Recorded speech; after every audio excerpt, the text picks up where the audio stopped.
ወድቆ የሚለው የገዙ ቃል ሰገደ በገጹ ነው የሚለው ሰገደ ነው የሚለው አይተኮን ማቴዎስ 26:39 ደግሞ ወአተተ ህቅ እምኔሁም ወሰገደ በገጹ ወጸለየ ወይቤ አዌየ እምሰ ይከል ይለፍ እምኔየ ዝንቱ ጽዋ ወባቲቱ ፈቃድከ ዚአከ ይኩን ወአኮ ፈቃድ ዚአየ ይላል። የኔ ፈቃድ እንጂ ያንተ ፈቃድ እንጂ የኔ ፈቃድ አይሁን ብሎ በግንባሩ ሰገደ ነው የሚለው። በግዕዙ ሰገደ ነው የሚለው። ሰገደ ማለት ፊደሉን ስታነበው በአማርኛ ላይ ሰገደ ነው። አጥብቀና አላልተ ነው ስታነበው። የማቴዎስ ወንጌል 26:39 ላይ አንድምታው ምን አለ? ከዛ ጥቂት እልፍ ብሎ ግንባሩ ምድርን አስነክቶ ሰገደ አለ። ለማን ነበር ሲሰግድ የነበረው?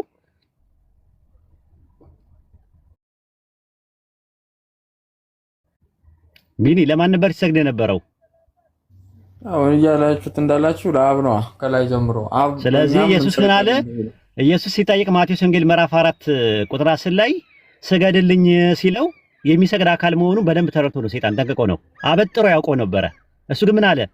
ለጌታ ለአምላክ ስገድ እርሱን ብቻ አምልክ ተብሎ ተጽፏልና ምን አለልህም አለው? አልሰገደለትም። ታዲያ ለማን ነበር ኢየሱስ የሚሰገደው ሲባል ለማን ነበር ሲሰግድ የነበረው ሲባል አብን እንደሆነ ዮሐንስ ወንጌል ምዕራፍ 4 ቁጥር 22 23 ይናገራል። መጨረሻ ላይም በግንባሩ ተደፍተው ሱጁድ ልክ እንደ ሙስሊሞች አሁን በግንባር ተደፍተው ሱጁድ እንደሚወርዱት ኢየሱስ በማቴዎስ ወንጌል 26:39 ላይ በፊቱ ወደቀ የሚለው የግዕዙ ቃል ሰገደ በገጹ ይላል። አማርኛው ላይ ወደቀ ነው የሚሉት፣ በግዕዙ ግን በፊቱ ሰገደ ነው የሚለው። አሁን ሳልኖር ያርመኛል ግዕዙ ላይ ማለት ነው። የማቴዎስ ወንጌል 26:39 ላይ አንድምታውም እንደዛ ነው። ከዛ ጥቂት እልፍ ብሎ ግንባሩ ምድርን አስነክቶ ሰገደ አለ። ለማን ነው የሰገደው? ለማን ነው የሰገደው ቢኒ? ያው ያልከው ያለው ወደ አብ ነው ሐሳባችሁ። ለፈጣሪ ይላል ላሳየህ። ለፈጣሪ ፈጣሪ ይላል ላሳየህ። ያ ማለት ይኸውልህ አምላካችን መድኃኒታችን ኢየሱስ ክርስቶስ ወይ ፈጣሪ ይላል ኢየሱስ ፈጣሪ አንዴ በጣም እኮ ከባድ ነገር ነው። ፈጣሪ እንዴ ፈጣሪ ማንን ነው ፈጣሪ የሚለው? የላከውን አብን ፈጣሪው ነው ስለሆነ ፈጣሪው ነው ለሱ አማ ሚስጥረ ስላሴን ማወቅ ያስፈልጋል። ኧረ በለው እኔ የለሁበትም። እጄን ከደሙ ንጹህ ነኝ። እኔ ፍጡር አላመልክም። ሲሰግድ የነበረ አካል፣ ሲያመልክ የነበረ አካል፣ ሲጾም የነበረ አካል አስቡት። ያጀማ በባይብል ውስጥ ኢየሱስ ሲጾም ነበረ። ለማን ነው የሚጾመው? ይጸልይ ነበረ። ወደ ማን ነው የሚጸልየው? የሉቃስ ወንጌል ምዕራፍ 6 ቁጥር 12 ላይ በዚያ ወራት ይጸልይ ዘንድ ወደ ተራራ ወጣ፣ ሌሊቱን ሙሉ ወደ አምላክ ሲጸልይ አደረ አለ። ወደ ማን ነው የሚጸልየው ሌሊቱን ሙሉ? ወደ አምላክ። ዮሐንስ ወንጌል ምዕራፍ 11 ቁጥር 22 ላይ አሁንም ከአምላክ የምትለምነውን ሁሉ አምላክ እንደሚሰጥ አውቃለሁ አለችው ማርታ። እንዴ ከአምላክ የምትለምን ሁሉ አምላክ ይሰጣል ስትል ኧረ እኔ አምላክ ነኝ አላላትም። ከአምላክ የምትለምነውን ነገር ሁሉ አምላክ እንደሚሰጥ አያውቃል። ከዛ ምን አደረገ? ወደ መቃብሩ ሄደና ዮሐንስ ወንጌል 11:41 ላይ ኢየሱስም አይኖቹን ወደ ላይ አንስቶ እንዲህ አለ፣ አባት ሆይ ስለሰማኝ አመሰግናለሁ፣ ሁልጊዜ እንደምትሰማኝ አውቃለሁ ብሎ ሙት አስነሳ። ጸልዮ ነው ሙት ያስነሳው። ዕብራውያን ምዕራፍ 5 ቁጥር 7 ላይ አምላክን ስለመፍራቱ ተሰማለት ነው የሚለው። አምላክን ይፈራው ነበረ። የሚፈራው አምላክ ነበረው የራሱ። ኢሳይያስ ምዕራፍ 11 ቁጥር 3 ላይ ያህዌ በመፍራት ደስታውን ያያል አለ። የሚፈራው አምላክ ነበረው። በጣም ነው የሚገርመው። ኢሳይያስ ምዕራፍ 29 ቁጥር 13 እና ማቴዎስ 15:9 ላይ ፍርሃት የሚባለው ነገር የአምልኮ ክፍል ነው። ኢየሱስ ይጾም ነበር፣ ወደ አምላኩ ይጾም ነበረ። ማቴዎስ ወንጌል ምዕራፍ 4 ቁጥር 2 ላይ ምንድን ነው የሚለው? 40 ቀንና 40 ሌሊት ከጾመ በኋላ አለ ጾም ለኔ ነው ይላል ፈጣሪ። ለማን ነው የጾመው? ወደ አምላክ ነው የጾመው። ጾም ራሱ የተቀዋን ለመቀበል ነው። ተቀዋ አምላክን ፈሪያ አምላክ ወይም ደግሞ የአላህን ፍራቻ ለማግኘት የሚገኝ ነገር ነው ራሱ ጾም ራሱ። ስለዚህ ያመልከው ነበረ፣ ይሰግድለት ነበረ። አሁንም ሰማይ ላይ ራሱ ሄዶ አምላኬ አምላካችን እያለ ይናገራል። እዛ ሄዶ ራሱ አምላኪ ነው ራሱ ያመልከዋል፣ አብን ያመልከዋል ሰማይ ላይ ሄዶ። እንዴት ነው አንድ ፍጡር ሰማይ ላይ ሄዶ ፈጣሪን እያመለከ እየጾመ እየሰገደ እየጸለየ እያያችሁት ተመልሳችሁ ያንን ፍጡር የምታመልኩት? እንደው ሳልኖር የሆነ ነገር ቢለን ደስ ይለኛል በዚህ ነገር ላይ። ጃቤር ጨርሻለሁ፣ ማጠቃለያ ሰራበት። እሺ ሰላም ላንዴ እንቀጥል። እሺ ወንድም ጃ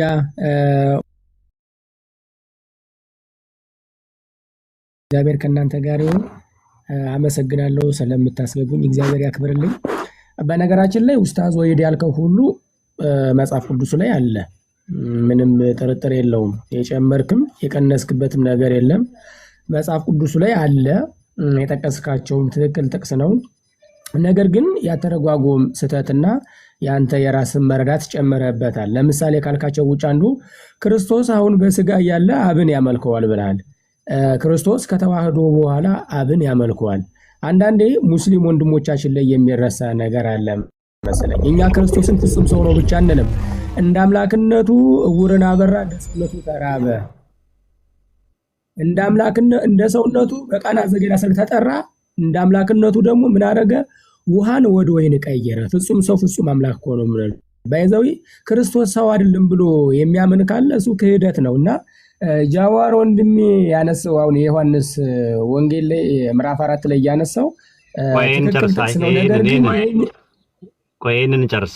እሺ ስለዚህ ክርስቶስ ምንድነው? ፍጹም ሰው። እሺ ክርስቶስ ፍጹም አምላክ ነው። እሺ ጨርስ ኡስታዝ፣ ይቅርታ።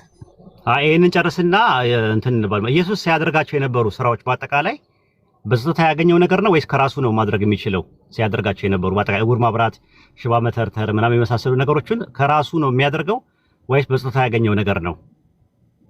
እሺ በጣም ጥሩ ተፈቀድክልኝ። ተንተና አድርጌ ላስረዳ። ክርስቶስ ጥያቄ ነው የጠየቀው በአጭር። አይ በራሱ ነው ወይም በላይ የሆነ ነገር በላይ? አይ አምላክ ነው እሱ አምላክ ነው እሱ። ጥያቄ ዮሐንስ ወንጌል ምዕራፍ 5 ቁጥር 36 ላይ አብ ለፈጸመው የሰጠኝ ስራ ይላል። ማን የሰጠው ስራውን እንዲሰራ? ወደዚህ ምድር ሲመጣ በአባቱም ፈቃድ በእርሱም ፈቃድ ነው። በራሱ ፈቃድ አይልም። በራሱ ፈቃድ አይልም። አንድ ጥቅስ አትሰጠኝም። በራሱ ፈቃድ መጣ የሚል ነገር አይ ባይብል ላይ በራሱ ፈቃድ አይልም። የላከኝን ፈቃድ ልፈጽም እንጂ ፈቃዴን ልሻ አይደለም የመጣሁት ነው የሚለው። አሁን ዮሐንስ ወንጌል 5:36 ላይ አብ ልፈጽመው የሰጠኝ ስራ፣ ይህ የማደርገው ስራ አብ እንደላከኝ ስለኔ ይመሰክራል አለ። ለኢየሱስ መልእክተኛነትና ነብይነት እንደ ማስረጃ ሆኖ አብ ልፈጽመው የሰጠኝ ስራ ይላል። የሰጠኝ ስራ ይላል። ተሰጥቶት ነው፣ በስጦታ ያገኘው ነገር ነው። ዮሐንስ ወንጌል ምዕራፍ 10 ቁጥር 25 ላይም እኔ በአባቴ ስም የማደርገው ስራ ይላል። በአባቴ ስም የማደርገው የፈጣሪን ስም እያደረገ ነበር ሲያደርግ የነበረው። ዮሐንስ ወንጌል ምዕራፍ 17 ቁጥር 4 ላይም እኔ ላደርገው የሰጠኝ ስራ ፈጽሜ በምድር ላይ አከበርኩህ አለ። ዮሐንስ ወንጌል 14:31 ላይ አብ እንዳዘዘኝ እንዲሁ አድርጋለሁ ይላል። አብ ሳያዘው የሰራው ስራ እንዳለ ካለ ንገረኝ። ዮሐንስ ወንጌል 5:30 ላይም እንደዛ ነው። እኔ ከራሴ አንዳች ላደርግ አይቻለኝም ነው ያለው። ስለዚህ ኢየሱስ ሲያደርግ የነበረው ስራዎች በአጠቃላይ በአምላክነቱ ነው ያደረገው የሚል ማስረጃ ካለ አሁን ውስጠኝ። አሁን ያስካቸው የተናገርካቸው ነገር መጽሐፉ ላይ ትክክል ናቸው። ምንም የጨመርከው የቀነስከው ነገር የለም እኮ። ንገረኝ ነው የምልህ። በአምላክነቱ ነው ሲሰራ የነበረው፣ ዕውር ሲያበራ የነበረው፣ ቃና ዘገሊላ ላይ ገብቶ ሲሰራ የነበረው ተአምራት በአጠቃላይ ነብይ መሆኑን የጌታ ኃይል ሆኖለት የጌታ ኃይል ረድቶት ከራሱ ምንም ነገር ማድረግ እንደማይችል ነው መጽሐፉ የሚናገረው። አንተ በአምላክነቱ ነው ይሄንን ነገር ያደረገው የሚለውን ነገር አንድ ማስረጃ አምጣ።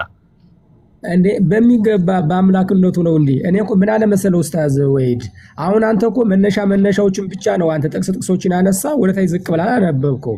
ክርስቶስ አምላክ ለመሆኑ ፍጹም ሰውነት፣ ለምሳሌ ስልጣን በሰማይና በምድር ተሰጠኝ ይላል። አዎ ምን ነው ሰው? እኛ እኮ ሰው አምላክ ሆነ ብለን እኮ እናስበኛል። ያ ሰው የነበረ የሚራብ የሚጠማ መለኮት ገንዘቡ ሲያደርገው ምን ሆነ? በባህሪ ላይ ሁለተኛ፣ በስላሴ ላይ አራተኛ ሳይሆን ምን ሆነ? ያ ሰው አምላክ ሆነ፣ ለአብ ቃል ሆነ። ስለዚህ ስልጣን በሰማይና በምድር ተሰጠኝ ብሎ ይናገራል። በሰውነቱ ለመለኮት ክብር መሆን አያስፈልገውም፣ ስልጣን አያስፈልገውም። ለምን? ጥንት የነበረ እኔ ከአብርሃም በፊት ነበርኩኝ የሚል ነገር ግን በለበሰው ስጋ በኩል አዎ ስልጣን በሰማይና በምድር ተሰጠኝ ይላል።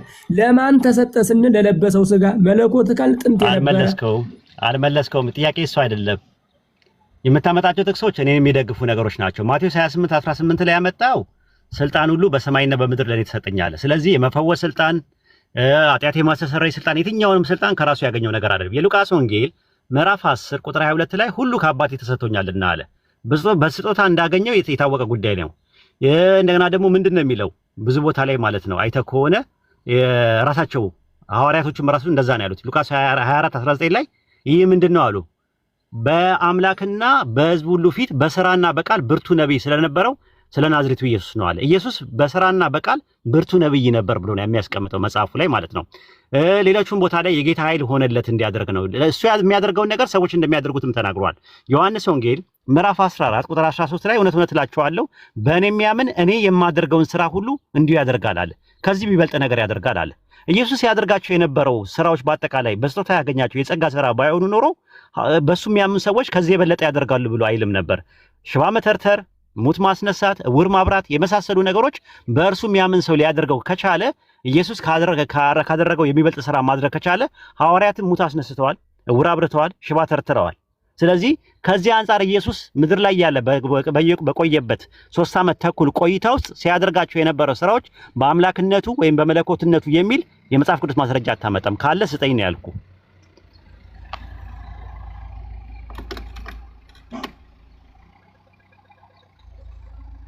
የለም አንድ ማስረጃ የለም። ራሱ ሳልኖር አለ እሰማለሁ። ጃቢርዬ ወይ ደረስ ብዬ ነው። የለም እኔ እስካሁን ድረስ አልሰጠኝም። እስካሁን አሁን አንተ የምትሰጠኝ ደግሞ እኔን የሚደግፈኝ ነው። ኢየሱስ በአምላክነቱ ይሄን አደረገ የሚባል አይደለም። ሉቃስ 4:1 ላይም ስትመለከት መንፈስ ቅዱስ አረፈበት ይላል። ስለዚህ መንፈስ ቅዱስ ያረፈበት ደግሞ ራሱ ሐዋርያ ሥራ 10:38 ላይ ራሱ መንፈስ ቅዱስ ስላረፈበት ነው። ሙት ሽባ ሲተረትር የሚሰራቸው ነገሮች በአጠቃላይ ተአምራቱ በአጠቃላይ በስጦታ ያገኛቸው ናቸው። ሐዋርያ ሥራ ምዕራፍ 2 ቁጥር 22 ላይም እንደዛ ነው። የናዝሬቱ ኢየሱስ በድንቅና በተአምራት ከእግዚአብሔር ዘንድ ለእናንተ የተገለጠ ሰው ነበር። እግዚአብሔር በእርሱ በኩል ባደረገው ስራና ተአምራት እግዚአብሔር ከእርሱ ጋር ነበረ ነው የሚለው። እግዚአብሔር ከእርሱ ጋር ስለነበረ ነው ያንን ተአምራት ሲያደርግ የነበረው እንጂ እሱ በመለኮትነቱ በአምላክነቱ ይሄንን ተአምር ሰራ የሚባል ነገር መጽሐፍ ቅዱስ ላይ ከኦሪት ዘፍጥረት እስከ ራዕየ ዮሐንስ ድረስ የለም። ካለ አንድ ጥቅስ አምጡ። አሁን ያልካቸው ሁሉ ጠቅለል ብዬ ስነግር ኡስታዝ ወይድ አንተ ብዙ ጥቅሶችን ነካ አድርጋቸዋል። ያልከው ነገር አዋለ ነገር ግን ለስጋው ለለበሰው የተሰጠ ነው ብዬ ነው እኔ የምመልስልህ እንጂ መለኮት በራሱ መለኮት ነው። መቀባትም የሚሻ አይደለም፣ መንፈስ ቅዱስም የሚሻ አይደለም። እርሱ እኛ ሰው አምላክ ሆነ ብለን ነው እኮ ያ የሚራብ የሚጠማ ሰው ስለ ለሱ የተነገረ ትንቢት ነው። ስልጣን ተሰጠኝም ያለው ስለ ሰውነቱ የሚናገረውም ለሱ ነው። ግን እንደው ትንሳኤና ሕይወት እኔ ነኝም እያለ ይናገራል። አብዛኛው ጊዜ ዮሐንስ ወንጌል አጨረስኩምና ወደሱ እንመጣለን። ሳልኖርዬ ነገርን መደጋገም በጣም አሰልቺ ነው። እኔ አሁን እየደጋገምኩኝ ይሄንን ባነሳለህ አሰልቺ ነው። አንድ ከምታከብረው ሰው የሚጠበቅ አይደለም። እሺ ይሁን። ኢየሱስ መቼ ነው ስልጣን የተሰጠው? መለኮት ከስጋ ጋር ሲዋሃድ ነው አይደለ? ኢየሱስ ስልጣን አልተሰጠው። ስግው ቃል ሰው ስጋ አክባሪ ያለ ከባሪ ያለ ክብር መሆን አለ። የዛን ጊዜ ተሰጠኛል ሁሉ ከአባቴ ተሰጠኛል ይላል ሉቃስ ወንጌል ምዕራፍ ሉቃስ ወንጌል ምዕራፍ 10 ቁጥር 22 ላይ ሁሉ ከአባቴ ተሰጥቶኛልና ይላል። ከአብ ሁሉ ነገር የተሰጠው መቼ ነው? ለኢየሱስ ጊዜ ተዋህዶ፣ ቅድመ ተዋህዶ፣ ድህረ ተዋህዶ የሚባል አለ እኮ። መቼ ነው የተሰጠው? ነው በተዋህደ ጊዜ ነው? ቅድመ ተዋህዶ ነው? ድህረ ለተዋ አይ እንዲገባኝ ሳልኖርዬ አታጣድፈኝ። አልችልም እኔ ትንሽ ፈጣን አይደለሁም እንደሰው እንደሌላ ሰው ማለት ነውና ረጋ ብሎ ነው የሚገባኝ። ኢየሱስ ስልጣን ሉቃስ ወንጌል 10:22 ላይ ባለው ጥቅስ መሰረት ከአባቱ ስልጣን የተቀበለው ቅድመ ተዋህዶ ነው? ጊዜ ተዋህዶ ነው? ወይስ ድህረ ተዋህዶ ላይ ነው የተቀበለው? መቼ ነው? ጥሩ ስጋ ሞዋቴ የነበረ ስጋን ኢየሱስ ስጋን ከፍሎ ሲዋሃድ የዛን ጊዜ አክባሪ ያለ ከባሪ ያለ ክብር መሆን አለ። አክባሪ አብ ወልድ መንፈስ ቅዱስ ነው። ከባሪ ደግሞ ስጋ ነው። ያ ስጋ ለከበረ መለኮት ቆይ ልጨርሰው ኡስታዝዬ። መለኮት ገንዘቡ ሲያደርገው ያን የሚረባ የሚጠማን ስጋ መለኮት ገንዘቡ ሲያደርገው በስላሴ ላይ አራተኛ ሳይሆን በባህር ላይ ሁለተኛ ሳይሆን ምን ሆነ? አምላክ ሆነ። ተዋህዶ በታቀቦ ዘይን በለውላቴ ዘይን በለተስዋይ ባለመቀላቀል ባለመለዋወጥ ያ ሩቅ ብእሲ የነበረ ምን ሆነ? አምላክ ሆነ። ስለዚህ ምን ሆነ? ጥያቄ እሱ አይደለም። ስልጣን የከበረበትን ነው። ስለ መለኮት ጥንትም ስልጣን ያስፈልገው ለመለኮት እኮ እኔ ስለ መለኮት አልጠየኩም። መለኮት ለስጋው ስልጣንን የሰጠው ጊዜ ተዋህዶ ነው? ቅድመ ተዋህዶ ነው? ወይስ ድህረ ተዋህዶ ነው ብዬ ስጠይቀህ ጊዜ ተዋህዶ ላይ ነው የተቀበለው ስልጣን። ማን? ኢየሱስ ስግው ቃል ስግው ቃል ወልድ ገንዘቡ ሲያደርገው ስጋን ከፍሎ ሲዋሃድ እኮ ስልጣን መቼ ነው እኮ የጠየኩህ እኮ። በተዋሃደ ጊዜ ነው? ከመዋሃዱ በፊት ነው? ከተዋሃደ በኋላ ነው? ሶስት ነው ያለው። በየትኛው ጊዜ ነው? እሱን የፈለኩት። ሲዋሃድ ስጋን አከበረው እኮ ስጋን አከበረው ወልድ በስጋ ከተዋሃደ በኋላ የተሰጠው ምንም ነገር የለም። ከተዋሃደ በኋላ ምንም የተሰጠው ነገር የለም። ከተዋህዶ በኋላ እኮ አምላክ ሆነ። ስግው ቃል ተባለ። የተሰጠው ነገር ምንም ነገር የለም ወይ ነው የምልህ። እንዴ ከተዋህዶ መለኮት ገንዘቡ አደረገው። መለኮት የራሱ መለኮት ገንዘቡ ካረገ በኋላ የተሰጠው ምንም ነገር የለም ወይ ነው ጥያቄ? የለም፣ ከዛ በኋላ የለም። እያንዳንዱ የተነገሩት በሰው የተነገሩ ናቸው። ጥሩ። አሁን ለህዝቡ ነው የምንተወው ማለት ነው። ኢየሱስ ካረገ በኋላ የተሰጠው ምንም ነገር የለም። ሰማይ ላይ ከሄደ በኋላ ምን ከተዋህዶ አምላክ ሆነ እኮ ኦልሬዲ አረገ እኮ። ሰማይ ላይ ከሄደ በኋላ የተሰጠው ምንም ነገር የለም ወይ ነው ጥያቄ?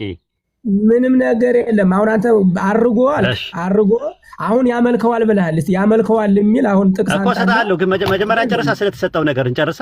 ሳልኖርዬ አንተ ደግሞ ምንድነው ወደ ሌላ ነገር የምትሄድብኝ? ካረገ በኋላ ምንም የተሰጠው ነገር የለም ወይ? አንተ በተዋሃደበት ሰዓት ነው የተሰጠው አልክ። ካረገ በኋላ ምንም የተሰጠው ነገር የለም ወይ? እሺ ይቅርታ ኡስታዝዬ፣ አፋፍ ላይ ቆምኩብህ። እሺ ይቅርታ፣ እኔ የለም ነው የምል ንገረኝ።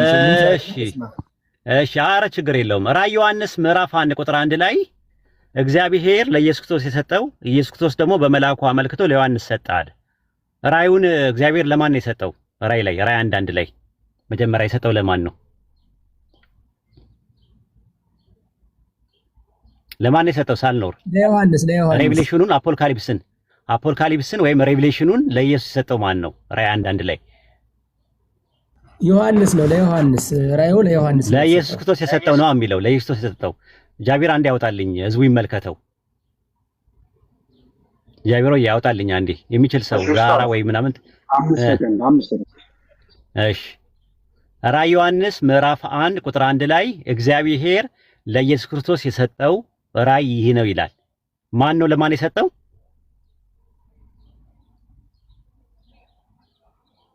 ሳልኖር ማን ነው የሰጠው? ራእዩን የሰጠው ለማን ነው? እንዳነበው መጽሐፉ ምንድነው የሚል ኡስታዝዬ? ምዕራፍ 1 አይደለ?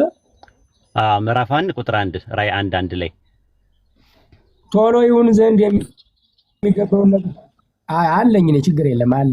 ቶሎ ይሁን ዘንድ የሚገባውን ነገር ለባሪያዎቹ ያሳይ ዘንድ እግዚአብሔር ለኢየሱስ ክርስቶስ የሰጠው ያሳየው ዘንድ እግዚአብሔር ለኢየሱስ ክርስቶስ የሰጠው በእርሱም የተገለጠው ምንድነው የሰጠው? እግዚአብሔር ለኢየሱስ ካረገ በኋላ እግዚአብሔር ለኢየሱስ የሰጠው ምንድነው? ካረገ በኋላ ደግሞ የለም እኮ እዚህ ላይ ራእይ ምንድነው? ራእዩ የመጣው መቼ ነው? ዮሐንስ ነው ያየው ራውና ካረገ በኋላ ይሄ ነገር የተካሄደው በ98 ፍጥሞ በምትባል ለሴት ላይ እያለ ነው አይደል? ራእዩ ከእግዚአብሔር ለኢየሱስ መላኩ ደግሞ ለዮሐንስ የሰጠው አይደል እንዴ? ራእይ የተፈጸመም ያልተፈጸመ ሊሆን ይችላል እኮ ራእይ ለምሳሌ ያልተፈጸመ ይሄኛው ራእይ ላይ ያለው አፖካሊፕስ ወይም ደግሞ ቀለሜሲስ የሚባለው ወይም ደግሞ አቡ ቀለሜሲስ ይባላል። ቀለሜሲስ የሚባለው ነገር ለኢየሱስ የተሰጠው ካረገ በኋላ ነው ወይስ ከማረጉ በፊት ነው? እኔ ካረገ በኋላ ቢል ማስረጃ አላገኘውም። ካለ ደግሞ ይሄው ቶሎ ይሆን ዘንድ ራእዩን የተቀበለው ካረገ በኋላ አይደል? ኢየሱስ የሰጠው መቼ ነው? ይሄ ታይሙን ንገረኝ። እሺ አንተ ይሄን ንገረኝ፣ ታይሙን ንገረኝ። ራእዩ ለኢየሱስ የሰጠው ይሄኛው ራእይ 1:1 ላይ ያለው እግዚአብሔር ለኢየሱስ ሰጠው የሚለው መቼ ነው? ይሄ ንገረኝ። ሁሉም ወንጌሎች ጌታ ካረገ በኋላ ነው የተጻፉ። ሁሉም ወንጌሎች ኖ አይደለም፣ ራእዩ ላይ ነው። ስለ ራእይ ነው እያወራ ያሉት። አፖካሊፕስ ወይም ደግሞ ስለ ራእይ ነው እያወራ ያሉት። ካረገ በኋላ ነው። አንድ ማለት አንዳንድ ጊዜ ህሊና የሚባልም ነገር አለ። ኦኬ ጥሩ፣ ችግር የለውም። ይሄንን ልተውልህ። ይሄንን ራእይ 5:7 ላይ ያውጣለት ማሂርዬ። ራእይ 5:7 ላይ እሺ፣ ይሄን እስከ መጨረሻው አላነበውም። እሺ ኡስታዝዬ፣ ችግር የለውም፣ አንብበው ከፈለክ። እሺ፣ ሰባቱ ማኅተም መጽሐፍ ኢየሱስ የተቀበለው መቼ ነው? ሰባቱ ማኅተም የተዘጋውን መጽሐፍ የተቀበለው መቼ ነው? የተሰጠው መቼ ነው? የወሰደው ካረገ በኋላ ነው። እነዚህ ሁሉ ካረገ በኋላ ነው። ታዲያ ካረገ በኋላ እንዴት ይወስዳል? ይሰጠዋል?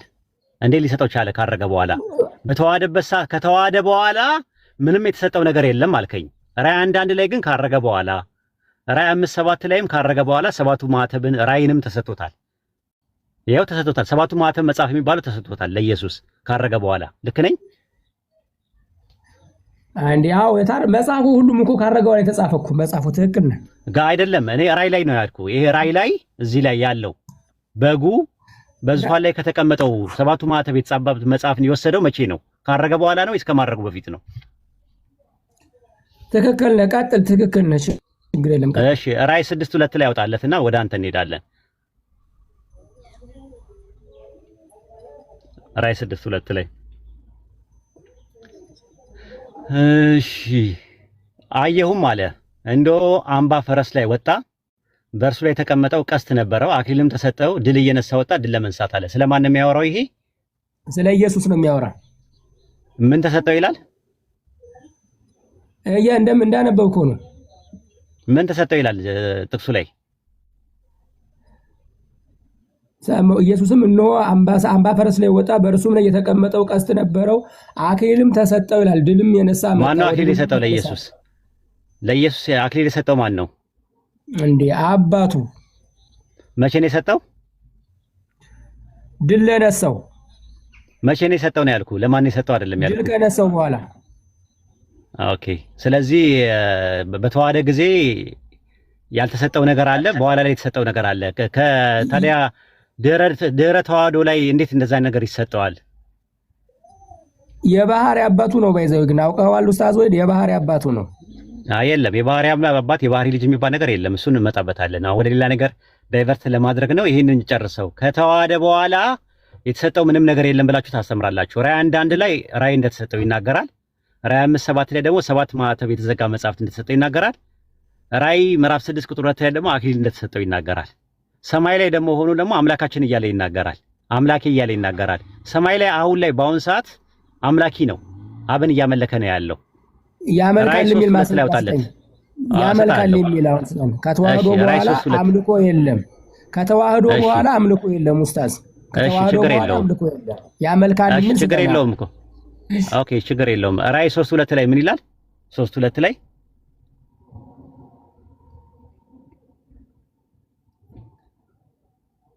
ስራ በአምላኬ ፊት ፍጹም ሆኖ አላገኘሁትም ይላል። በማ ፊት ይላል? በማ ፊት ይላል? በአምላኬ ፊት ይላል። ይኸውልህ ኡስታዝ ምን አለ መሰለኝ ካረገ በኋላ ነው ይሄንን አምላኬ የሚለው ወይስ ከማድረጉ በፊት ነው? ኖ አይ ኢየሱስ ይሄንን አምላኬ የሚለው ሰማይ ላይ ነው ወይስ ምድር ላይ ነው አምላኬ እያለ ያለው? በምድር ያለው እኔ እኮ ሾው አይደለም እኮ ኡስታዝ፣ በምድር ላይ ነግሮናል። ይሄንን እየተናገረ ያለው ኢየሱስ አምላኬ እያለ ያለው ሰማይ ላይ ነው ወይስ ምድር ላይ? ምድር ላይ ነው ወይስ ሰማይ ላይ ነው? እኮ ምድር ላይ ነው ወይስ ሰማይ ላይ? ሰማይ ላይ ነው። እሱ ምድር ላይ ያለ ነው አይደለም። እኔ የጠየኩት ጥያቄ አሁን ሰማይ ላይ ነው ያለው ነገር እንዴ? ሳልኖር ምን ነው? ምንም ችግር የለም። ቀጥል። እሺ ሰማይ ላይ ኢየሱስ አምላኬ የሚለው አካል አለው? አምላኬ ይላል ወይ ሰማይ ላይ አሁን ላይ? ብሎታል። ምንም ችግር የለም ብሎታል። አሁንም እኮ ከነስገው ነው 3:12 ላይ። እሺ ቀጥል። 3:12 ላይ ያወጣለት። 3:12 ላይ ያወጣለት። አሁንም ሰማይ ላይ ነው እያለ ያለው። እሺ 3:12 ላይ ያወጣለት። ድል ለነሳው በአምላኬ መቅደስ አምድ እንዲሆን አድርገዋለሁ። ወደፊት ከዛ ከቶ አይወጣም። የአምላኬ ስምና የአምላኬ ከተማ ስም ማለት ከሰማይ ከአምላኬ ዘንድ የምትወርደው አዲሷ ኢየሩሳሌም አዲሱ ምንም ስሜ በእርሷ ላይ ጽፋለሁ አለ። 4 ጊዜ ነው አምላኬ አምላኬ አምላኬ ያለው። ስለዚህ ኢየሱስ ሰማይ ላይ ሆኖ አምላኬ ይላል። አንድ ጥቅስ እንይና ወደ ሰማይ ላይ ያመልካል ወደሚባለው ጥቅስ ደግሞ እንሄዳለን። ራዕይ 19:4 ላይ ያወጣለት።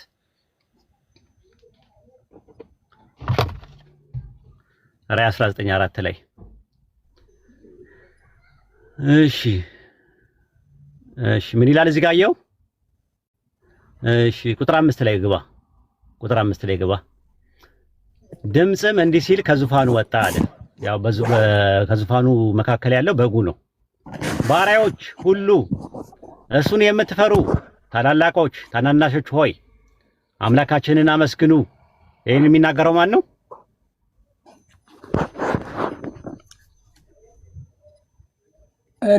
ማን ነው?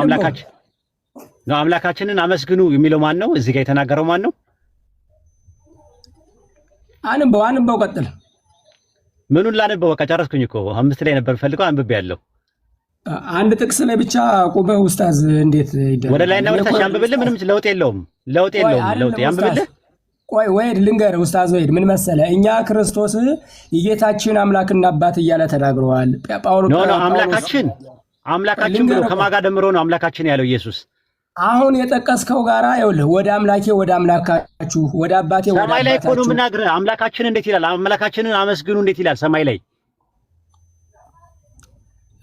አንዴ ልጨርስ ኡስታዝ፣ አላስወራኝም። እሺ ይኸውልህ ምን አለ መሰለህ፣ አንተ ያልካቸው ሁሉ መጽሐፍ ላይ የምታነባቸው እንዳለ ክርስቶስ አምላክነቱን የሚያሳይ እንጂ አምላክ የታረደው በግ ኃይልና ባለጠግነት ጥበብን ብርታትም ክብርም ምስጋናም በረከትም ሊቀበል ይገባዋል አሉ። በሰማይና በምድርም ከምድርም በታች ያሉ በባህርም ያሉ ፍጥረት ሁሉ በእርሱም ውስጥ ያሉ ሁሉ በረከት ክብር ምስጋና ኃይል ከዘላለም እስከ ዘላለም በዙፋኑ የተቀመጠው ለበጉም ይሁን ሲሉ ሰማሁ።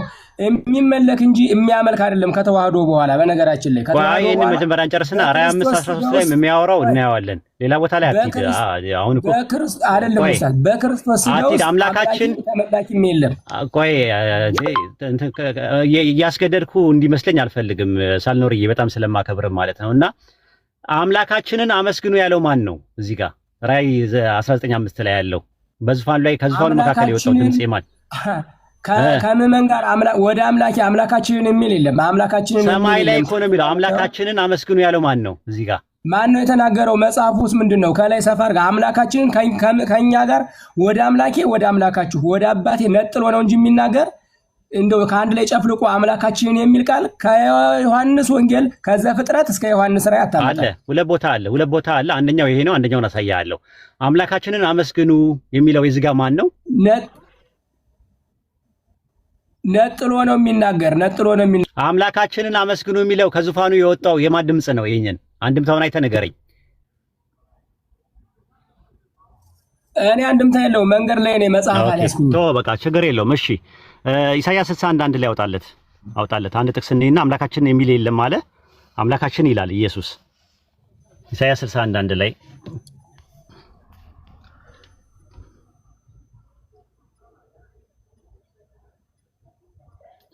የጌታ እግዚአብሔር መንፈስ በእኔ ላይ ነው፣ ለድሆች ወንጌልን ሰብክ ዘንድ እግዚአብሔር ቀብቶኛል፣ ልባቸውን የተሰወረች ጠግዝ ዘንድ፣ የተማረኩትን ነፃ አወጣ ዘንድ፣ የታሰሩ መፍታት ዘንድ ልኮኛል፣ የተወደደችውን የእግዚአብሔርን ዓመት አምላካችን የሚበቀልበትን ቀን እናገር ዘንድ፣ የሚያለቅሱን ሁሉ አጽናና ዘንድ ልኮኛል ይላል። አምላካችን የሚለው ማን ነው? እዚህ ጋር ኢሳይያስ 61:1 ላይ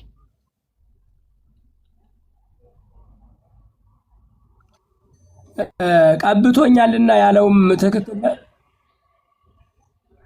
አምላካችንን የሚለው ማን ነው? እዚህ ጋር አምላካችን የሚለው ማን ነው? ሰማለሁኝ። ትሰማለህ? ሰማለሁ። ትሰማለህ? ሰማለሁ። ትሰማለህ? እኔ ይሰማኛል። ሰማለሁ።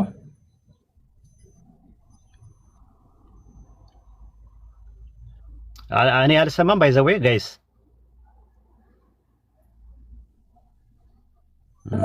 ሰማለሁ። አሁን መታል። ትሰማለህ? ማን ነው አምላካችንን የሚለው እዚህ ጋር?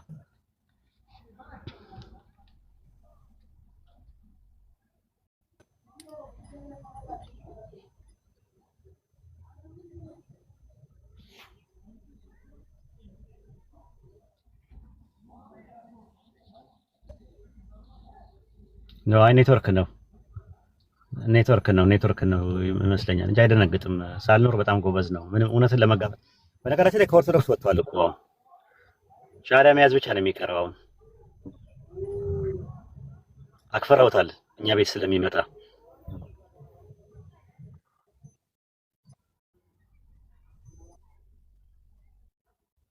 ኦኬ ሲመጣ እንቀጥላለን። ማሂር የምትለው ነገር አለ? ጨምርበት እስቲ የሆነ ነገር ማለት የምፈልገው ነገር ሲመጣ እንቀጥላለን።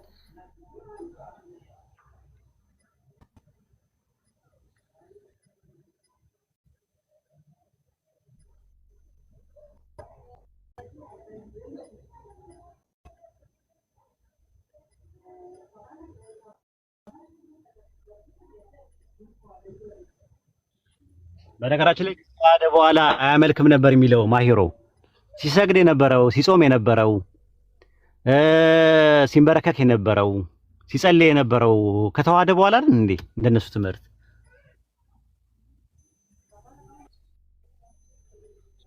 ታዲያ እሺ ማለት ምንም አያመልክም ነበር ሲሉ ማለት ቀጥል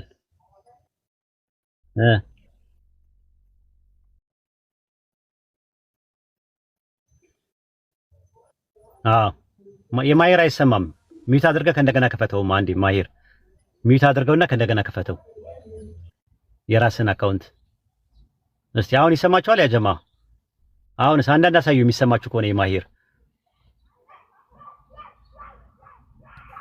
አሁን አይሰማም። የሚሰማችሁ ከሆነ አንዳንድ የማሂር አይሰማም ማለት ፍላይት ሙድ አድርገው 15 ሰከንድ እስቲ ማሂሮ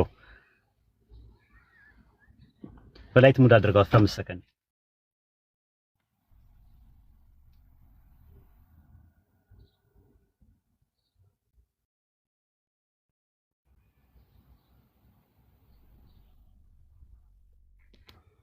አሁንስ ኡስታዝ ይሰማል? አሁን ተሰማል ይመስለኛል። እስቲ አንዳንድ አሳዩኝ። ማየር የሚሰማ ከሆነ አንዳንድ ጻፉ። አሁን ይሰማል ልጆች? አሁን ይሰማል ብለዋል። አዎ አሁን ተሰማለ። እሺ ቀጥል። አሁን ሐሳብህ ኢየሱስ ክርስቶስ ከተዋህዶ በኋላ ተዋህዶ ስጋና መለኮቱ አይነጣጠልም አይደለ? ፍጹም ውህደት ነው አይደል ኡስታዝ? አዎ ኦኬ። ኢየሱስ ክርስቶስ ምድር ላይ ያለ አምላኩን የሚያመልክ ከሆነ ምንም ይላየሁኝ መጽሐፈ ሚስጥር ላይ በስጋ ወራት ለመለኮት ይገዛ ነበር ወይ ደግሞ ያመልክ ነበር የሚል ምንፍቅና ነው ይላል። እንዴት ነው የሚያስኬዱት ይሄንን? እኛ ስንጠይቃቸው ደግሞ በስጋው ነው የሚሰግደው ይላሉ። ነው አይ ለራሱ መለኮት ነው የማይሰግደው እንጂ ለአብ መለኮትማ ይሰግዳል። ላሳይህ ምንፍቅና ነው አባገሩ ይዘጋስቻ። አዎ ለአብ መለኮት ይሰግዳል። ራሱን ግን አላመለከም። እንደዛ ከሆነ ምንፍቅና ነው። ኢየሱስ ምድር ላይ ያለ ራሱን አላመለከም። ያመለከው አብን ነው።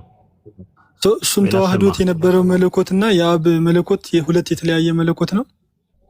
እንጃ እንግዲህ እንደዛ ነው የሚለው። ስማው አንዴ እንትና መምህር ዮሐንስ ጌታቸው የሚለውን ስማው።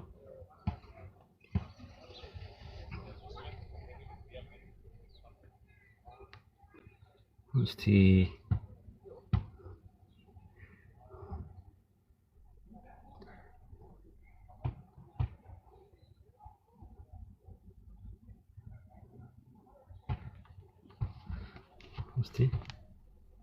አንዴ ላሰማ ስጋን ያረኩት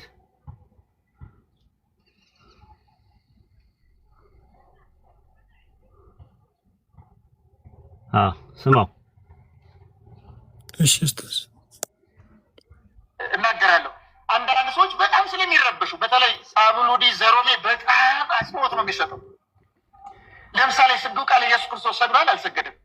በጌቴ ሰማይ አትፍሩ፣ ምንም አትፍሩ፣ እሺ አትወዛገቡ፣ አትደንግጡ፣ እንደ ሰካራም ቀጥ ብላችሁ ቁሙና አስቡ። እሱ ሰግዷል አልሰገደም? ለማ በግልጽ ለአብ ይላል መጽሐፍ። አትፍሩ፣ አይዟችሁ፣ እንዴ አይዟችሁ እያልኳችሁ ነው። አያስፈራም እንዴ? አያስፈራም። ለአብ ሰግዷል ይላል መጽሐፍ። ምንም ጥርጥር የለውም። እናገራለሁ። ለአብ ሰግዷል፣ ምንም ጥርጥር የለውም። በእንት ማለት ነው። አሁን ለራሱ ሰግዷል ወይ ነው? ራሱን አምልኳል ወይ? አይ ለመለኮት ስጋ ለመለኮት ይገዛል ካልክ ችግር አለ። ለራሱ መለኮት ማለት ለአብ መለኮት ግን ስማው በሉ የስግው ቃል የምን የስግው ቃል ፈቃድ የስግው ቃል ፈቃድ ስንት ነው? ኬልቄዶናውያን ምን ይላሉ መሰላችሁ? ፈቃድ ሁለት ስለሆነ እንዴት አድርገው እናጣጥማሉ? ሁለት ፈቃድ ከሆነ ሁለት ግብር ይኖራል። ሁለት ግብር ከኖረ የግብሮቹ ባለቤት የሆኑ ሁለት አካል መኖር አለባቸው አይደል? ስለዚህ ወደዚያ ሲወስድባቸው እንዴት ይስማማሉ መሰለህ አሉ። የሚስማሙት ስጋ የራሱ ፈቃድ አለው፣ መለኮት የራሱ ፈቃድ አለው። ግን ስጋ ፈቃዱን ከመለኮት ፈቃድ ሳያቃርብ ለዘላለም ለመለኮት ፈቃድ እየተገዛ ይኖራል። እየሰማችን አይደል? መልሱ እንጂ ምን እያለ ይኖራል? ለመለኮት ፈቃድ ነው ኡስታዝ። ኬልቄዶናውያን እንደዛ ብለው ያምናሉ። ግን እንደዛ አይቻልም ነው የኢትዮጵያ ኦርቶዶክስ ተዋሕዶ ቤተክርስቲያን ወይም ደግሞ ኦሪየንታል ኦርቶዶክሶች እንደዛ ብለው ያምኑ። ተዋህዶ ብሎ ስለሚያምኑ የወልድ ስጋ ለወልድ መለኮት ተገዛ የሚለው ትምህርት ክልክል ነው። አንተ ቅድም ያልከው መጽሐፈ ሚስጥር ላይ አባ ጊዮርጊስ ዘጋስጫም እንደዛ እሱ ለአብ ይሰግድ ነበረ፣ ይገዛ ነበር፣ አብን ያመልክ ነበር። ምንም ጥርጥር የለውም ነው። ግን መለኮት ለአብ ማነው የክርስቶስ ስጋ ለክርስቶስ መለኮት ይሰግድ ነበር ከተባለ በጣም አደጋ አለው አለ። ስማው። ስለዚህ በክርስቶስ ውስጥ ገዢና ተገዢ አለ ማለት ነው አይደል? አምላክና ተመላኪ አለ ማለት ነው አይደል? የሚሆን ከሆነ ስለዚህ ተመልክ ስጋው አምላክ መለኮቱን ምን ይለዋል ማለት ነው? ያመልከዋል ማለት ይገዛለታል፣ ያመልከዋል ማለት ነው። እንዲህ የሚሆን ከሆነ ራሱ ክርስቶስ ውስጥ ማን ነው እሺ የሚያመልከው? የቱ? አሁን ለምሳሌ እኔ ውስጥ ስጋ አለ። እስቲ ቁረጡት። የትኛው ጋር ነው ስጋ? የቱ ጋር ነው ነፍሴ? እሺ አልገባችሁ? አሁን እኔ ውስጥ ማለት ነው ስጋዬ ለነፍሴ ይገዛል ስል ማለት ነው። እስኪ ተገዛ እኔ ውስጥ ይገዛ። አሁን ሊሆን የማይችል ነገር እኮ እኔ ውስጥ ራሴን እየመለኩ እኖራለሁ። ራሱ ክርስቶስ ውስጥ ያለው ራሱን ያመልከዋል ማለት ይገዛል እኮ አንዱ ገዢ አንዱ ተገዢ አይሆንም። ኢየሱስ ሲያመልክ የነበረው ወልድንም መንፈስ ቅዱስንም አላመለከም። ያመለከው ማንን ብቻ ነው? አብን ብቻ ነው ያመለከው ነው ፖይንቱ። አሁን ጥያቄ የሚነሳው ምንድነው? እውነተኛ አምልኮ ለእውነተኛ አምላክ የተገባ ነው። ኢየሱስ ያቀረበው የነበረው እውነተኛ አምልኮ ለአብ ብቻ ከሆነ እውነተኛ አምልኮ የሚገባው አብ ብቻ ነው፣ ወልድና መንፈስ ቅዱስን ስላላመለከ ማለት ነው። የመጀመሪያ ጥያቄያችን እሱ ነው የሚሆነው ማለት። ወልድ ራሱን ካመለከ ጉር ነው። አንድም ቦታ ላይ ደግሞ ሲያመልክ የምታየው መንፈስ ቅዱስን አምልኮት አያውቅም። ለሂሚሌሽን ነው ወይም ደግሞ ለትህትና ነው ወይም ራሱን ኢንካርኔትድ ስላደረገ ነው ወይም ደግሞ ስጋ ስለለበሰ ነው ራሱን የራሱን የማያመልከው ካለ የሚያመልከው የነበረው አብን ብቻ ለምን ይሆናል ነው ጥያቄ። ዮሐንስ ወንጌል 14:28 ላይም ከእኔ አብ ይበልጣል ሳይሆን ማለት የነበረበት ከእኔ አብና መንፈስ ቅዱስ ይበልጣሉ ነበር ማለት የነበረበት። ለምን መንፈስ ቅዱስ ለምንድን ነው የሚረሳው?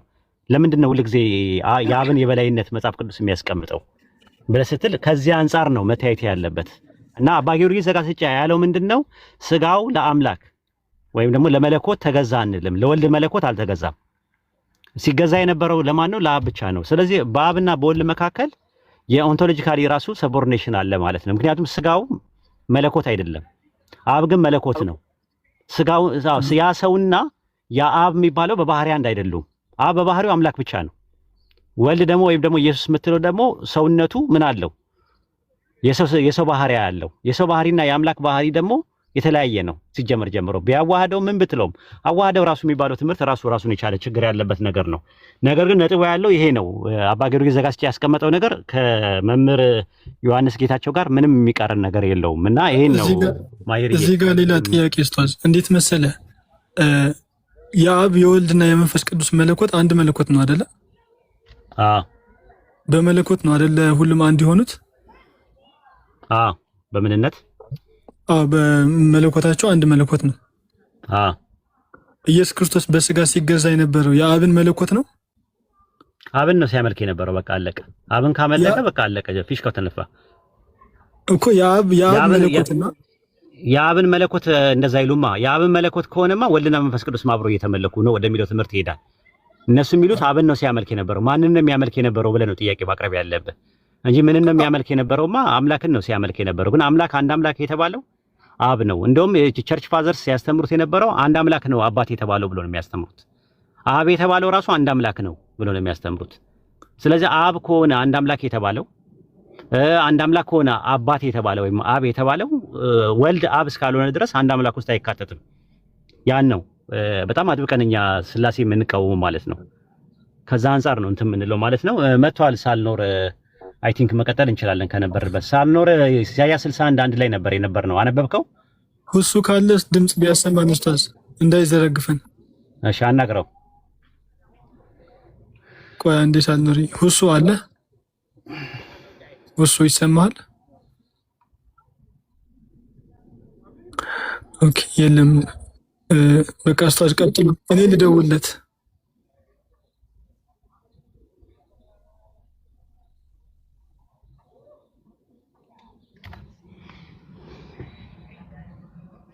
ስጋ ውስጥ አምላኪና ተመላኪ ገዥ የሚባል ነገር የለም። እኔም እንደዛ አላልኩም። እኔም አላልኩም። ሚስ ሪፕሬዘንት አታርገኝ።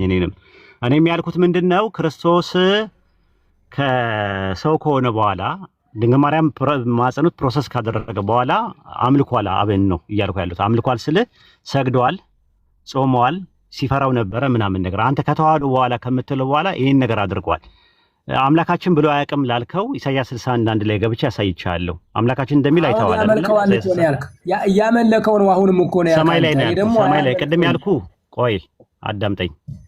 አምላካችን አይልም ስላልከ ነው። አምላካችን አይልም ብለህ ስላልክ አምላካችን የሚልበትን ራዕይ ዮሐንስ 19:5 ላይ አሳይቼ ኢሳይያስ 61:1 ላይ ገብቼ ደግሞ አምላካችን እንደሚል ኢየሱስ አምላካችን እንደሚል መቼ እንደሚል አይደለም የሰጠው ኢሳይያስ 61:1 ላይ አምላካችን ኢየሱስ እንደሚል ማስረጃ ሰጠው። ስለዚህ አምላካችን ይላል ወይስ አይልም የሚለው ነው መጨረስ ያለብን እንጂ መቼ ይላል የሚለውን ደግሞ መሄድ እንችላለን። አይደለም የዚህ ሁሉ መንስኤ እኮ አሁንም ያመልካል ያልክ አንተ አያመልክም። አሁን ከተዋህዶ በኋላ ጊዜውን ችግር የለውም። አምላካችን አይልም ኢየሱስ ብሎ አያውቅም ስላልከኝ ወይ አንዴን ጨርሳ ሳልኖር ምንድነው እኮ ፍርት ያምነት ነው የሚሆነው። አንተ ራዕይ ዮሐንስ 19:5 ላይ ያለውን ስነግርህ አሁን ላይ ሰማይ ላይ ካረገ በኋላ አምላካችን ይላል ብዬ ስለ ኖ አምላካችን የሚል ቃል የለም ማለት አምላካችን የሚለው ይኸው ኢየሱስ ነው ብዬ ራዕይ 19:5 ላይ ገብቼ አሳየው። የት ላይ ካረገ በኋላ ባለው ሁኔታ ውስጥ ሰማይ ላይ ሆኖ አምላካችን ይላል ብዬ ማስረጃ ሰጠው። ዝም ጆሮ ዳባ ለበስ ስትለኝ ደጋገሚ 3 4 ነግሬ ጸጥ ስትል በቃ ገብቶታል። አይ ቲንክ ታዳሚውንም ማሰጨት ነው እየደጋገሙ ብዬ ግን አምላካችን የሚለው ከአምላኬ ባሻገርም አምላካችን ያለበት ጥቅስ አለ ብዬ ኢሳይያስ 61:1 ላይ የጠቀስኩልህ አምላካችን ብሏል ወይስ አላለም ለሚለው እንጂ አሁን ሰማይ ላይ አምላካችን ላለበት አይደለም ማስረጃ አድርጌ ያመጣሁት። አምላካችን ይላል ወይስ አይልም ነው። አሁንም ድጋሚ ነው የምጠይቅህ ኢሳይያስ 61:1 ላይ ኢየሱስ አምላካችን ይላል ወይስ አይልም? ይመለካል። አሁንም ኢየሱስን ብለህ እኮ ነው ሳዝ ላይ ደረስን እኮ ያ በውስጡ እኮ አምላካችን ይላል ወይስ አይልም እኮ ነው እኮ ሳልከዋል እኔ ቢለው ምን አምላካችን ይላል ወይስ አይልም ነው እኮ አሁን አምላኬ እንጂ አምላካችን በፍጹም ከዘፍጥረት እስከ ራዕይ ዮሐንስ ድረስ ኢየሱስ አምላካችን ብሎ አያውቅም ብለሃል። አምላካችን ይላል ወይስ አይልም? ይሄን ጨርስልኝ። አምላካችን ዘኦል እኛ እንደምንለው አምላካችን በእኛ ሆኖ አይልም። ለምሳሌ ወደ አምላካችን ወደ ኢሳይያስ 61:1 ላይ አምላካችን የሚለው ማን ነው ንገረኝ። አንድምታውን አምጣና አሳየኝ። እኔ አንድምታው እንዴት እንደተረጎመ አንድምታውን አይደለም ኢሳይያስ አንድምታውን ላምጣልህ። ሉቃስ 4:15-17 ላይ የጌታ መንፈስ በእኔ ላይ ነው ያለው ኢየሱስ ነው ይላል። አምላካችን ያለው ኢየሱስ ነው ይላል ሉቃስ። ምንም ችግር የለም። እሱ ስግው ቃል ክርስቶስ ማለት ቅቡ ማለት ነው። ችግር የለም። ክርስቶስ ችግር የለም። አምላካችን የሚል አለ ወይስ የለም ነው ጥያቄው። ፖይንቱ ሌላ ቦታ ላይ ትሄዳለህ። ቢኖርም ግን አሁን የለም አልክ አንተ እኮ የለም አልክ አንተ። ምን አልክ ቅድም? ከኦሪት ዘፍጥረት እስከ ራዕይ ዮሐንስ ድረስ ኢየሱስ አምላኬ እንጂ ያለው አምላካችን ብሎ አያውቅም ብለህ አልክ። አምላካችን ያለበት ኢየሱስ አምላኬ እንጂ ያለው አምላካችን ብሎ አያውቅም። ቀጥዬ ደግሞ ምን አደረግኩ? ኢሳይያስ 61:1 ላይ አምላካችንን የሚል ማስረጃ ሰጠው። ስለዚህ አምላካችን የሚል ባይብል ላይ ኢየሱስ ብሏል ወይስ አላለም? ሰላም ብሏል ወይስ አላለም? ይሄን ጨርስ። እናንበው መጽሐፉን አንድምተው ካለ አንድምተውን አንተው እንየው። ነገር ግን የምንመሰለው ኡስታዝ ወደ አምላኬ ወደ አምላካችሁ ወደ አባቴ ወደ አባታችሁ የሚል አለ። የጌታችን አምላክና አባቴ የሚል አለ። ነገር ግን ከተዋህዶ በኋላ በክርስቶስ ስጋ ውስጥ የሚያመልክና የሚመለክ ስጋ የለም። አሁን ክርስቶስ በቀኝ እኔ አሁን ጥያቄ እሱ አይደለም። በክርስቶስ ስጋ ውስጥ የሚያመልክና የሚመለክ አለ ብዬ መጀመሪያ ኢየሱስ ውስጥ አምላክና ሰው አለ ብዬ አላምንም። እኔ እኮ ሙስሊም ነኝ ሲጀመር። አብን ግን ሲያመልክ ነበር ነው ጥያቄው። አብን ማምለኩን እናንተ ከተቀበላችሁ አምላካችን ሳልኖር አውቀን እንዳልሆነ ገምታለሁ። እርግጠኛ ባልሆንም የምር ለመናገር ማለት ነው። የሆነ ፎካል ፖይንት ውስጥ ነው እየገባ ያለው። ማርጂናል ፖይንት ማን ነው? ፎካል ፖይንት ውስጥ እያለ ማርጂናል ፖይንት ውስጥ ነው እየገባ ያለው። ምንድነው ያ? ምንድነው? ከነጥቡ ሽሽት ይባላል። አንተ ያልከው ምንድነው? አምላካችን ብሎ ኢየሱስ የተናገረበት ጥቅስ የለም። ባይሆን ዮሐንስ ወንጌል 20:17 ላይ ወደ አምላኬና ወደ አምላካችሁ ነው ያለው እንጂ ወደ አምላካችን ብሎ አላለም ነው ያልከው። አሁን እዚሁ ለጥያቄው ልመልስልህ። እዚሁ ለጥያቄ ላይ አምላካችን ወደ አምላካችን አሁን ለሌላ ልተውልህ። አምላካችን ያለበት ቦታ ሁለት ቦታ ጠቀስኩኝ። ራዕይ 19:5 እና ኢሳይያስ 61:2 ላይ ጠቀስኩኝ እኔ። ኦኬ ችግር የለውም ለታዳሚው ልተውና ኢየሱስ ወደ አምላኬና ወደ አምላካቹ ሲል አብ ለኢየሱስ አምላክነቱና ለአማኞች አምላክነቱ ልዩነቱን ንገረኝ። በጣም ጥሩ። ወደ አምላኬ ወደ አምላካችሁ ለሲል ኢየሱ የባህሪ አባቱ መሆኑን የሚገልጽ ነው። ለኛ ደግሞ የጸጋ አባታችን መሆኑን የሚገልጽ ነው። ወደ አምላኬና ወደ አምላካችሁ አልጠየኩም። ስለ አባትነት አልጠየኩም። ጥያቄውን በደንብ ተረዳው። አሁንም እኔ የጠየቅኩ ወደ አምላካችንና ወደ አምላካችሁ የሚለውን ነው እንጂ ወደ አባቴና ወደ አባታችሁ ካልክ አባቴ የሚለው ለእናንተ የጸጋ ነው፣ ለእንትን ደግሞ ለኢየሱስ ደግሞ የባህሪ ነው። እኔ እሱን አልጠየቅኩም። ወደ አባቴና ወደ አባታችሁ አይደለም ጥያቄው። ወደ አምላኬና ወደ አምላካችሁ ሲል አብ ለኢየሱስ አምላክ የተባለበትና ለአማኞች አምላክ የተባለበት ልዩነቱን ንገረኝ ነው ያልኩ። ከባህሪ አምላክነት ውጪ ሌላ አምላክነት አለ ወይ? አብ የባህሪ አባቱ ነው ኢየሱስ ክርስቶስ። እሱን አልጠየቅኩም። ስለ አምላኬ ነው፣ ስለ አምላክነት ነው እያወራን ያለ ነው፣ ስለ አባትነት አይደለም እኮ። ስጋ ለብሳል እኮ የለበሰው ስጋ የስጋ ለባሽ ሁሉ እኮ ልዩነት እኮ አብ ለኛ አምላክነቱ የባህሪ ነው ወይስ የጸጋ ነው? ለኛ የባህሪ አይደለም። ለኛ ማለት የባህሪ ይሆናል። የባህሪ አምላክ አይደለም እንዴ? አብ ለኛ አናመልከውም እንዴ? የባህሪ አምላክ ማለት ኦንቶሎጂካል አባትነት ነው። አምላክነት ስለ አምላክነት ነው ምናው እንዳውቀ ነው እንዴ ሳልኖር ዛሬ ምን አስነኩብኝ? እኔ እየጠየኩ ያለው ስለ አባትነት አይደለም፣ ስለ አምላክነት ነው እያወራን ያለ ነው። አብ ለወልድ አምላኩ የሆነበትና አብ ለሐዋርያት አምላኩ የሆነበት ልዩነቱ ምንድን ነው? የባህሪ አምላክ ነው ወይስ ኦንቶሎጂካል ተርም ነው ወይስ ፈንክሽናል ተርም ሆኖ ነው የተቀመጠው? አሁን በደንብ አዳምጠኝ ኡስታዝ። ወደ አምላኬ ወደ አምላካችሁ፣ ወደ አባቴ ወደ አባታችሁ ሲል ለምሳሌ ወደ አምላካችን አላለም፣ ነጥሎ ነው የተናገረ እሱ። ወደ አምላኬና ወደ አምላካችሁ፣ ወደ አባቴና ገባኝ። ግን አሁን ምንድን ነው ልዩነቱ ነው የምልህ እና በማይወለ ወደ አምላካችን በማለት ፋንታ ወደ አምላኬና ወደ አምላካችሁ በማለቱ ልዩነቱ የሐዋርያት አብ ለሐዋርያት አምላክነቱና ለኢየሱስ አምላክነቱ ልዩነቱ ምንድን ነው? የጸጋ ነው ወይስ የባህሪ ነው? የኢየሱስ አምላክነትና እኛ ለኢየሱስ አምላካችን አንድ አይደለም። ይሄ ኢየሱስ ክርስቶስ አምላኩ ሚት አድርጋል። ሲስተሙ ነው ምንድን ነው? ሚት አድርጋል። ሳልኖር ሚት አንሳ አለው። እኔ ሳልኖር ሚዩት ነህ ሚዩትን አንሳ።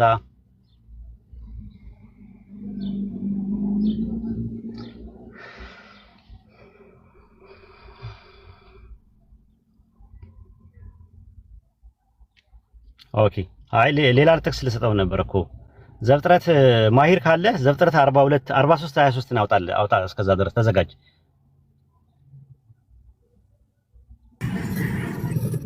43 23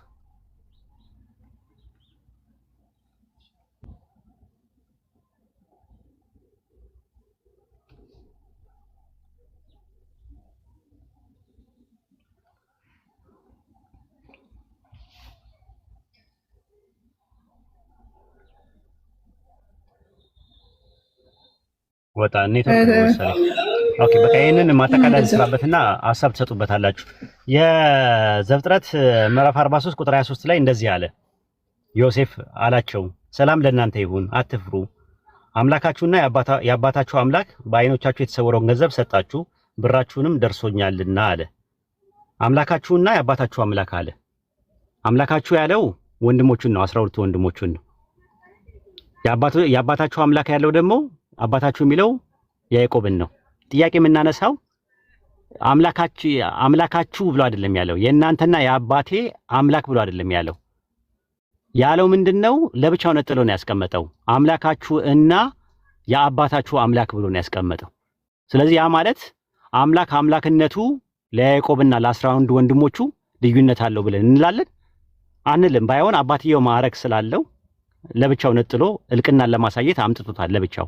ልክ ዮሐንስ ወንጌል ምዕራፍ 20 ቁጥር 17 ላይ ቢያንስ ኢየሱስ መልእክተኛና ነብይ ነው፣ ሐዋርያት ግን ደቀ መዝሙር ናቸው።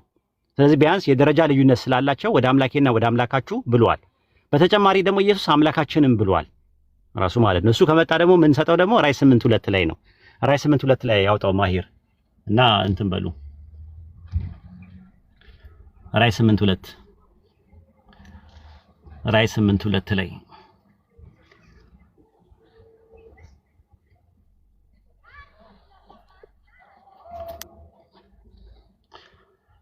ራዕይ ዮሐንስ ምዕራፍ 8 ቁጥር 2 ላይ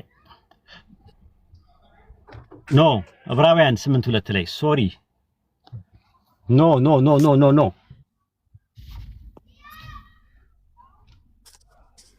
አፍ ሲመለጥ ጭንቅላት ሲመለጥ አፍ ሲያመልጥ አይታወቅም አሉ 8:2 እሺ ዕብራውያን 8:2 ላይ እርሱ የመቅደስና የእውነተኛይቱ ድንኳን አገልጋይ ነው። አያችሁት? አገልጋይ ነው ይለዋል። ሰማይ ላይ አገልጋይ ነው። ላትሪዮጎስ ነው የሚለው ግሪከኛው። ላትሪያ ማለት አምልኮ ማለት ነው። ላትሪዮጎስ ማለት አገልጋይ ወይም አምላኪ ማለት ነው። የት ነው የሚያገለግለው? እውነተኛይቱ ድንኳን አገልጋይ ነው፣ እርሷም በሰው ሳይሆን በጌታ የተተከለች ናት አለ። የት ነው ያለችው? ዕብራውያን 9:24 ላይ አውጣው። 9:24 ላይ እዛ ላይ አገልጋይ ነው፣ እሱ እያገለገለ ነው። አማላጅ ሁላ ነው ይላል ሮሜ 8:34 ላይ ኢንቱካኖ እየለመነ ነው ያለው። ቁጭ በድግ ጎንበስ ቀና እያለ አምላኩን እየለመነ ነው ያለው። አያችሁት? ክርስቶስ በእጁ የተሰራች የእውነተኛይቱ ምሳሌ ወደ ምትሆነው ቅድስት አልገባም። ዳሩ ግን በእግዚአብሔር ፊት ስለኛ ይታይ ዘንድ ወደ እርሷ ወደ ሰማይ ገባ አለ። ስለኛ ይታይ ዘንድ ስለኛ ለማማለድ አማላጅ ለመሆን ወደ ሰማይ ገባ ይላል። ሰማይ ላይ አሁን ኢየሱስ አገልጋይ ነው። ሮሜ 8:34 ላይም በእግዚአብሔር ቀኝ ያለው ስለኛ የሚማልደው ነው የሚለው ሮሜ 8:34 ላይ። እዛው ዕብራውያን 7:25 ላይ አውጣው ማሂር 7:25 ላይ ዕብራውያን 7:25 ላይ አውጣው እዛው። እዛ ላይ ደግሞ ዘወትር ሊያማልድ በሕይወት ይኖራልና አለ። ሊያማልድ አሁን እሱ አማላጅ ነው። ሰማይ ላይ ሆኖ ዘወትር እያማለደ ነው ያለው እስኪመጣ ድረስ ዳግም እስኪመጣ ድረስ ይታያቸዋል። እርሱ ሊያማልድ ዘወትር በሕይወት ይኖራልና አለ። በ1879 የአባ ሮሚ የቁም ጽሑፍ የአባ አብርሃም መጽሐፍ አለ። በ1879 የታተመው አለ ማሂር አለ ማሂር አለ እሱ መጽሐፍ የለኝም ኡስታዝ የለም። እሱ ላይ ደግሞ አንደኛ ዮሐንስ መልእክት ምዕራፍ 2 ቁጥር 1 ላይ ማንም ኃጢአት አይስራ ኃጢአት ቢሰራ ከአብ ዘንድ አማላጅ አለን ነው የሚለው። በአብ ዘንድ ነው የሚለው ምድር ላይ አይደለም የሚለው።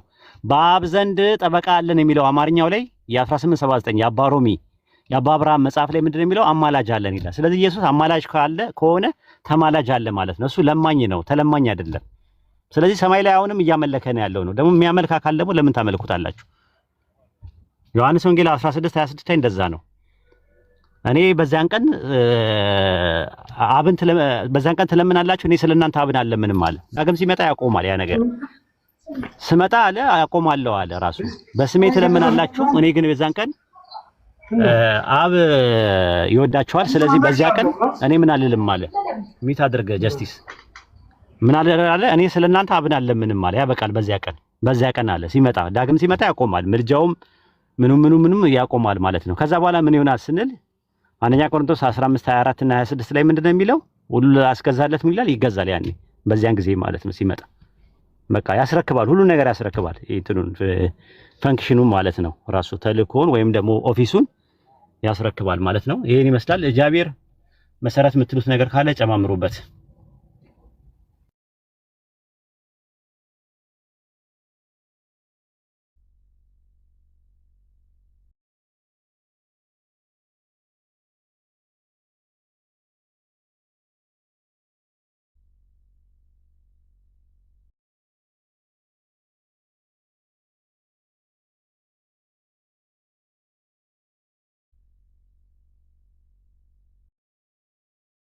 ነብያትን ለሰዎች ጸጋ ነው የሚልከው። ከነብያት መካከል ነው ደግሞ ኢየሱስ ማለት ነው እንጂ እሱ በባህሪው አምላክ ነው። በባህሪው አምላክ ሳይሆን ኢየሱስ በባህሪው ምንድነው?